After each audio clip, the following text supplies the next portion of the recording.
కుకట్పల్లి బాలిక హత్య కేసులో 3వ రోజు పోలీసుల విచారణ కొనసాగుతోంది. అనుమానితులను అదుపులోకి తీసుకుని విచారిస్తూ ఉన్నారు పోలీసులు. సీసీటీవీ ఫుటేజ్, సాంకేతిక సాక్ష్యాలను పరిశీలిస్తూ ఉన్నారు. దీనికోసం ప్రత్యేకంగా 5 బృందాలను ఏర్పాటు చేసి విచారణ చేపట్టారు. దీనిపై పూర్తి సమాచారం మా ప్రతినిధి సుప్రియ అందిస్తారు.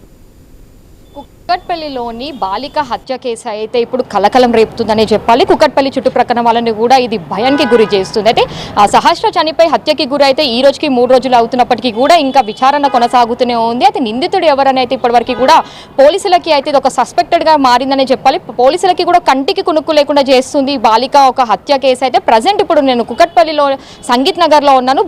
బాలిక హత్యకి గురైన బిల్డింగ్ అయితే మనకు ఇదే కనిపిస్తూ ఉంది. అయితే బాలిక ఇక్కడ ఏదైతే మనకు 3వ ఫ్లోర్ పెంట్ హౌస్ ఉందో ఆ తాళం వేసిన రూమ్ లోనే బాలిక వాళ్ళు ఉంటుండే. అయితే కింద 2 ఫ్లోర్ల వాళ్ళు ఆ రోజు లేకపోవడంతో అయితే గ్రౌండ్ ఫ్లోర్ లో ఓనర్స్ ఉంటారు. ఆ రోజు ఓనర్స్ లేకపోవడంతో కూడా పైకి ఆ నిందితుడు ఈజీగా వచ్చినట్టు కూడా ఓనర్స్ కూడా తెలుపుతూ ఉన్నారు. అయితే ఆ రోజు ఓనర్స్ ఇక్కడ రెగ్యులర్ గా ఉంటారు. అలాంటిది ఓనర్స్ ఆ రోజు హాస్పిటల్కి వెళ్ళడము, ఆ తర్వాత మిగతా 2 ఫ్లోర్ల వాళ్ళు కూడా వాళ్ళ పనులకి వెళ్ళడంతో మాత్రము బాలికకి అయితే ఆ రోజు కేవీ స్కూల్లో బాలిక 6వ తరగతి చదువుతుంది. అయితే స్కూల్లో ఆ రోజు హాలిడే ఉండడంతో మాత్రము బాలిక ఇంట్లోనే ఉండిపోయింది. బాలిక వాళ్ళ తమ్ముడు కూడా సహస్ర వాళ్ళ తమ్ముడు కూడా స్కూల్కి వెళ్ళను అంటే ఆ రోజు వాళ్ళ ఫాదర్ ఆ సహస్ర వాళ్ళ తమ్ముడిని కొట్టి స్కూల్కి పంపించిన తర్వాత సహస్ర ఒక్కమని ఇంట్లో వెళ్ళిపోయిన తర్వాత తల్లిదండ్రులు ఇద్దరు వాళ్ళ పనిలోకి వెళ్ళిపోయినారు. ఆ తర్వాత సహస్ర వాళ్ళ తమ్ముడు లంచ్ బాక్స్ మర్చిపోవడంతో స్కూల్ నుంచి సహస్ర వాళ్ళ ఫాదర్కి కాల్ రావడంతో ఆయన ఇంటికి వచ్చేసరికి అయితే బాలిక బెడ్ పైన అయితే విగత జీవులాగా రక్తంతో పడిపోయిందని కూడా సహస్ర తండ్రి అయితే కన్నీరు మున్నీరు పెట్టుకున్నారు. ఇక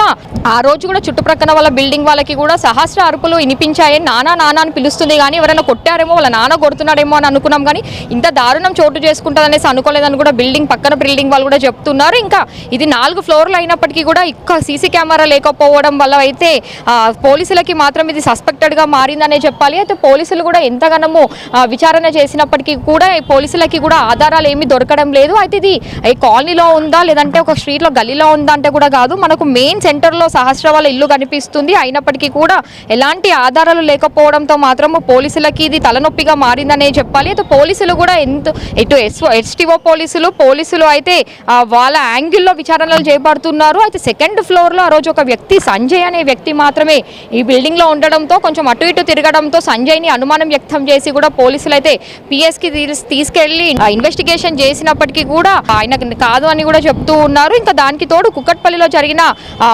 బాలిక హత్య కేసు అయితే 3వ రోజుకి విచారణ కొనసాగుతుంది. ఇప్పటికే పోలీసులు అనుమానితులను అయితే 4గురిని అదుపులోకి తీసుకున్నారు. సీసీ ఫుటేజ్, టెక్నికల్ ఎవిడెన్స్ సైతం పరిశీలిస్తున్నారు. అయితే దీనికోసం ప్రత్యేకంగా 5 బృందాలను ఏర్పాటు చేసి విచారణ చేపడుతున్నారు. ఇప్పుడే ఘటన స్థలానికి కూడా ఎస్ఓటి డీసీపీ శోభన్ కుమార్ హత్య జరిగిన భవనంలో ప్రతి ఇంటిని డోర్ కొట్టి మరి ప్రతి ఇంటి వాళ్ళని బిల్డింగ్ వాళ్ళని పిలిచి కూడా ఆయన ఎంక్వైరీ చేశారు. అయితే హత్య కేసు విషయంలో పోలీసులకు సవాల్గా మారి ఇప్పటికే నిందితుడు ఎవరు అనే దానిపైన అయితే ఇంకా క్లారిటీ రాలేదనే చెప్పాలి. మరోవైపు నిన్న సాయంత్రం బాలిక అంత్యక్రియలు కూడా సైతం సంగారెడ్డి జిల్లాలో కుటుంబ సభ్యుల మధ్య జరిగింది. ఆర్థిక లావాదేవీల మధ్య హత్య జరిగిందా లేక మరి ఇతర కక్షల వల్ల జరిగిందనే కోణంలో కూడా పోలీసులు దర్యాప్తు చేస్తున్నారు. దానికి తోడు అంటే యూత్ ఏజ్లో ఉన్న అబ్బాయి వచ్చినట్టు కూడా పోలీసులు ఈ గల్లీలో ఏదైతే మనకు ఒక్క కెమెరా ఉందో దాని త్రూ అయితే గుర్తుపట్టినాక అంటే లైంగిక కోసం ఏమన్నా వస్తే మాత్రం ఆ అమ్మాయి ఏమన్నా తిరగబడినప్పుడు కత్తులతో దాడి చేశారన్నపై కూడా పోలీసులు దర్యాప్తు చేస్తున్నారు. అయితే ఆయన మాత్రం వచ్చినప్పుడు ఎలాంటి ఆయుధాలు కూడా తీసుకొని రాలేదు, ఇంట్లో ఉన్న కత్తులతోనే దాడి చేశాడు. అయితే 20 కత్తిపోట్లు, దానికి తోడు ఇంకా పేగులు బయటికి వచ్చేలా మాత్రం కడుపులో అయితే బాలికని అయితే దారుణంగా హత్య చేసిన పరిస్థితి అయితే మనకు కనిపిస్తూ ఉంది. అయితే చిన్నపిల్లల్ని ఇంట్లో వదిలేసి వెళ్ళాలన్నా కానీ భయపడే పరిస్థితి వస్తుందని కూడా స్థానికులు అయితే చెప్తున్నారు. ఇంకా దానికి తోడు పోలీసులు అయితే అన్ని రకాలుగా అయితే వాళ్ళు దర్యాప్తు చేస్తున్నారు. ఈరోజు సాయంత్రం వారికి మాత్రము ఛేదిస్తామని కూడా ఇటు ఎస్టీఓ పోలీసులు అయితే వాళ్ళు చెప్తున్నారు. ఇంకా దానికి తోడు ఆ రోజు తల్లిదండ్రులు ఇంట్లో ఎవరు లేకపోవడము, అయితే రోజు కూడా బాలిక అయితే ఓనర్ వాళ్ళ ఇంట్లోనే ఉంటుంది. కాకపోతే ఆ రోజు ఓనర్ వాళ్ళు కూడా లేకపోవడంతో మాత్రము బాలిక ఒక్కతే ఉండడము. ఆ సమయంలో డోర్ కొట్టిన సమయంలో వాళ్ళ ఇంట్లో వాళ్ళనుకొని బాలిక డోర్ తీసిన సమయంలో మాత్రము ఈ హత్యకి అయితే సహస్ర గురైందనే చెప్పాలి. అయితే దీనిపై మాత్రం పోలీసులు అయితే ఛేదిస్తున్నారు.